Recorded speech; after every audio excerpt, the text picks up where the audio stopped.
Welcome back to the Deep Dive. Today, we're digging into some foundational business thinking. Jim Collins, Good to Great.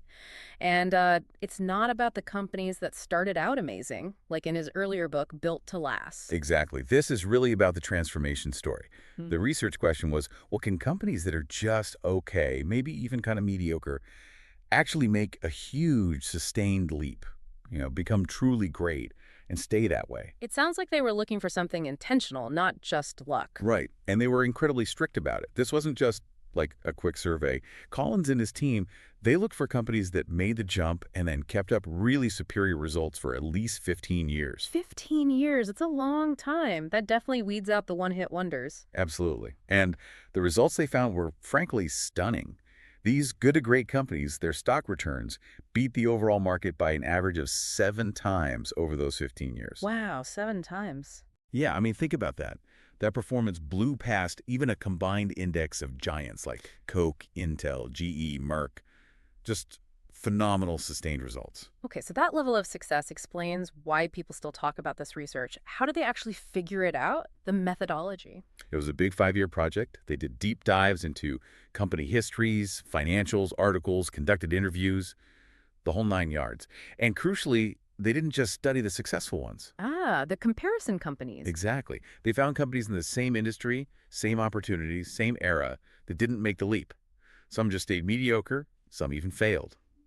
Comparing the two groups, that's where the real magic happened, where the core principles emerged. And Collins found it wasn't about external factors, right? It was internal choices. Yes, intentional choices. And honestly, some of these findings really push against common assumptions. They can make people uncomfortable because they challenge the status quo. So our mission today is to unpack the key factors they identified. Let's do it. And the foundation, where it all seems to start, is leadership. But maybe not the kind of leader we typically picture. Definitely not. We often think of these larger-than-life, charismatic CEOs, maybe a bit ego-driven. But Collins found something very different at the helm of these transforming companies. What was it? He called it level 5 leadership. And it's defined by this really powerful, almost paradoxical duality. Huh. On one hand, extreme personal humility. On the other, intense professional will. Humility and will. That does sound like a contradiction. It does. These leaders, they were often described as modest, shy, even unassuming. But underneath that quiet exterior was this unwavering, fierce resolve to make the company succeed no matter what. That's probably the most surprising finding for me. In a world that rewards, shouting the loudest, how do these quiet leaders manage it? Well, their ambition isn't for themselves, it's for the company, it's institutional. They channel their ego needs away from themselves and into the larger goal of building something great. So when things go well, They look out the window, they credit the team, luck, circumstances. But when things go badly, they look straight in the mirror. They take full responsibility. No excuses. that must build incredible trust. People know where they stand. Absolutely. It fosters a culture of accountability, not personality. And that focus on the who leads us right into the next big concept, maybe the most famous one. First who, then what? Right. Get the right people on the bus first. Before you even figure out where the bus is going, it completely flips the usual strategy model, doesn't it? It really does. Normally it's set the vision, create the strategy, then find people to execute. But the good to great companies did it the other way around. The thinking is, if you start with who, if you get the right people on board, people who are disciplined, who share the values, they'll help you figure out the best path forward, even if you have to change direction later. Okay, I can see the logic. If you have the wrong people, even the best strategy is doomed. Precisely. And if you have the right people, they'll find a way to succeed. You spend less time managing and motivating because they're self-motivated. But it's not just getting them on the bus. The right seats, too. Exactly. You need to align their roles with what they're really good at and what they're passionate about. You don't try to force a great engineer into a management role they hate, for example. That's just wasting talent. So level 5 leader, right people in the right seats. You've got the team. Now what? Seems like you need to face reality. You nailed it. The next step is confront the brutal facts. Collins emphasizes that you absolutely cannot make good decisions without unfiltered reality. Mediocrity often thrives on, avoiding the tough truths. Denial, or maybe just wishful thinking. Right. So great companies build mechanisms to ensure the truth is heard, even when it's unpleasant. And this connects to another powerful idea, the Stockdale paradox. Ah, yes. Named after Admiral Jim Stockdale, the POW experience. That's right. He was a prisoner in Vietnam for, I think, 8 years. He observed something fascinating. It wasn't the optimists who survived best. Really? You'd think optimism would be key. The ones who kept saying, we'll be out by Christmas. They were often the first to break when Christmas came and went. Stockdale realized survival depended on a duality. Is that word again? Okay, what was the duality this time? You have to maintain absolute, unwavering faith that you will prevail in the end, regardless of the difficulties. That core belief is essential, but at the very same time, you must confront the brutal facts of your current reality. You accept the difficulty, the pain, the lack of progress right now, without ever losing faith in the end game. Faith for the future, facts for the present. Wow, how does a leader actually build that culture? It's hard to deliver bad news. Level 5 leaders lead with questions, not answers. They create forums where debate and disagreement are encouraged, not punished. They make it safe to say, hey, this isn't working. They model vulnerability themselves, turn bad news into valuable data. Okay, so you've faced the facts, now you need focus, which brings us to the hedgehog. The hedgehog concept. Exactly. It's a great analogy from Isaiah Berlin. The fox knows many things, darts around, tries complex strategies. But the hedgehog knows one big thing. Roll into a spiky ball. Defend yourself perfectly. So it's about simplicity and focus. Deep simplicity. Great companies find the intersection of three crucial circles. They figure out what lies at the very core of their existence. Well, let's break down those circles. First one is passion, right? Yes. What are you deeply passionate about? What really gets people fired up in the organization? If there's no genuine passion, you won't have the drive to stick with it through tough times. Makes sense. The second circle, that sounds like the tough one. It often is. It's competence. What can you be the best in the world at? And crucially, what can you not be the best at? This requires brutal honesty. So not just what are we good at, but what can we truly dominate? Precisely.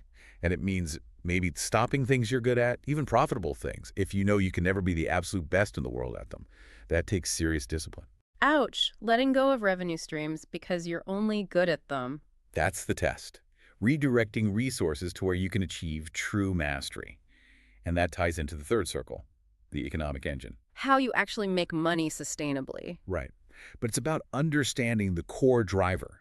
What's the single key metric, the denominator, like profit per customer, or per employee, or per region, that has the biggest impact on your economic flywheel? So for Walgreens, it wasn't just profit per store, it was profit per customer visit, driving convenience. Exactly. When you find that sweet spot where passion, being the best in the world, and your core economic engine all overlap, that's your hedgehog concept. That becomes your guiding star for pretty much everything. Okay, strategy is clear. Now execution. This is where the culture of discipline comes in. It sounds a bit rigid. Yeah, the word discipline can sound negative, like bureaucracy or micromanagement. But Collins means almost the opposite. It's not about controlling people. What is it about them? It's about having disciplined people, the Who principle again, who engage in disciplined thought, confronting facts, finding the hedgehog, and take disciplined action. It's self-discipline, aligned with the hedgehog concept. So freedom and responsibility within a framework. Perfectly put. You hire disciplined people who don't need managing, give them clarity on the hedgehog concept, and then give them the freedom to deliver results within that framework. It's about building a culture of responsibility, not a rule book. And where does technology fit into all this? It seems like tech is often seen as the magic bullet for transformation. Collins found that's usually backwards. The good to great companies use technology as an accelerator of momentum they had already built. They didn't look to technology to create the transformation. So get the fundamentals right first, leadership, people, strategy, then use tech to speed things up. Exactly. Technology is a powerful tool, but it amplifies what's already there. If you apply tech to a confused strategy or the wrong people, you just accelerate failure. That makes a lot of sense. Which brings us to how this momentum actually builds. The flywheel effect versus the, doom loop. Right. The comparison companies often got stuck in the doom loop. Big, dramatic changes, new programs, restructurings, chasing fads, reactive moves, always looking for a single miracle moment. Whiplash, basically. No consistency. None. The flywheel, on the other hand, represents the good to great path. It's not one big push. It's thousands of small, consistent pushes in the right direction, all aligned with the hedgehog concept. Like pushing a giant heavy flywheel. Hard at first. Very hard. Feels like you're making no progress. But each consistent push adds momentum. Turn by turn, it gets easier faster, until eventually, boom, breakthrough. But it looks sudden from the outside, even though it was building incrementally all along. That cumulative effect is powerful, and sustaining it means keep pushing. Keep pushing. Never get complacent. Maintain that level 5 humility. Keep confronting the brutal facts. Stay true to the hedgehog. Keep the culture of discipline alive. Avoid the allure of the next shiny object that pulls you off course. Okay, let's quickly recap the core ingredients for you, the listener. It starts with level 5 leaders that blend of humility and will. Then it's first who, then what. Get the right people in the right seats before setting the direction. You need the courage to confront the brutal facts, using the Stockdale paradox for resilience. Find your hedgehog concept, that intersection of passion, best-in-the-world competence, and your economic engine. Build a culture of discipline, freedom, and responsibility within that focused framework. And build momentum through the flywheel effect, using technology as an accelerator, not a creator. There's a quote from the book that seems to tie the people element together perfectly. Great vision without great people is irrelevant. It really underscores the who principle. It all comes back to the people. Absolutely. So for our final thought today, let's circle back to maybe the most universally applicable concept we discussed, the Stockdale paradox. That balance of faith and facts, it's so relevant beyond just business. It really is. So we'll leave you with this question. In whatever big challenge you're facing right now, in your work, your life, anywhere, where can you apply that duality? How can you be fiercely realistic, truly confronting the brutal facts of your current situation? The obstacles, the difficulties, the long road ahead. While at the same time, holding on to an absolute unwavering faith that you will find a way to prevail in the end. Finding that balance might just be the key.